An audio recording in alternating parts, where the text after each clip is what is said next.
আসসালামু আলাইকুম। আমি ইফতেখার আহমেদ কুশল বলছি টঙ্গী গাজীপুর থেকে। মূলত আমার 2017 সাল থেকে চুল পড়ার সমস্যা দেখা দেয় এবং 2021-এর পর থেকে মাথায় টাকের সমস্যাটা একটু বেশি দেখা দেয়। তো মূলত আজকে 25 তারিখ আমি চুলের ট্রান্সপ্লান্ট করতে এসেছি হেয়ার ফ্রি হেয়ার গ্রোথে। আর আমি বেসিক্যালি অনেক পরিমাণ নেটে যাচাই করে নিয়েছি কেন আমি এখানে আসবো। দেন আমি কিছু ভিডিওস দেখেছি ইউটিউবে and I research also in YouTube and Google and I found them they are very well. Actually আমি রেজাল্টের উপর বিশ্বাসী, যার কারণে আমি হেয়ার ফ্রি হেয়ার গ্রোথে এসেছি এবং আমি এখানে সার্জারি করব আজকে।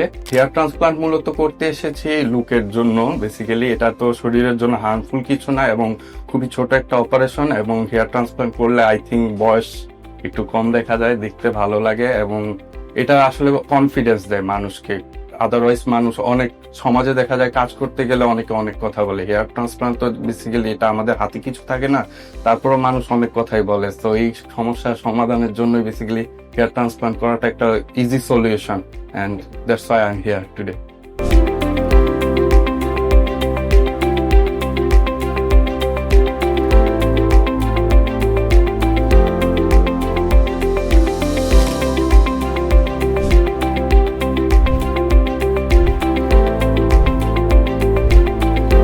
আজকে আমি hair free hair grow Gulshan থেকে আমার প্রথম ট্রান্সপ্লান্ট করিয়েছি।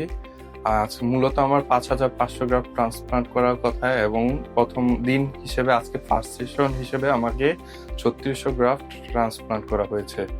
মূলত অপারেশনের প্রথমে আমি একটু নার্ভাস ছিলাম যে এখানে আসার পর কিরকম লাগবে, কিরকম ব্যথা লাগবে বা কিরকম অনুভূত হবে, কিন্তু তুলনামূলক আসার পরে দেখা গেল যে এটা একবারেই ছোটখাটো একটা অপারেশন।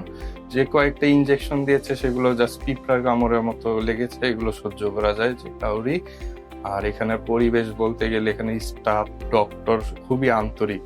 তারা বিভিন্ন দেশ থেকে এসেছে, বাংলাদেশের আছে, লাইক ইন্ডিয়ার অনেক স্টাফ আছে, ডক্টররাও ইন্ডিয়ান বাংলাদেশি, সবার কোলাবোরেশন এখানে একটি সুন্দর একটি পরিবেশ আছে, যার কারণে আমি প্রথমত ইন্টারেস্টেড ছিলাম যে এখানে সার্জারি করব এবং পার্সোনালি যখন এক্সপিরিয়েন্সটা নিজে নিলাম তারপর আমার এক্সপিরিয়েন্স বলতে গেলে অসাধারণ। Thank you.